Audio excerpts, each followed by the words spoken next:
बऱ्याच महिलांना गृहोद्योग करायचा असतो, परंतु त्यांना असं वाटतं की मी घरातून करून देईल आणि कोणीतरी माझी वस्तू विकून देईल आणि पैसे मला घरी आणून देईल. असं काही होत नाही.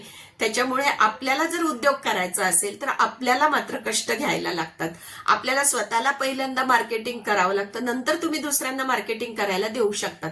परंतु सोशल मीडियाचा वापर करावा लागतो, बाहेर फिरावं लागतं, कुठे मार्केटमध्ये काय काय अवेलेबल आहे ते बघावं लागतं. नंतर कमी भांडवलात पण होणारे उद्योग आहेत. फक्त सुरुवात कुठेतरी केली पाहिजे, नाहीतर फक्तच विचार करत राहणं, एक दुसऱ्यांना नावं ठेवत राहणं किंवा सुरुवातच नाही करणं, अशा बऱ्याचशा गोष्टी महिलांच्या बाबतीत तरी होतात आणि म्हणून ते उद्योग करायचे राहून जातात आणि आयुष्याच्या शेवटी असं वाटतं आपण काहीच केलं नाही, हे मला करायचं होतं, आणि त्यावेळेला मात्र हातपाय चालत नाहीत आणि शांत बसून राहावं लागतं, चिडचिड होते.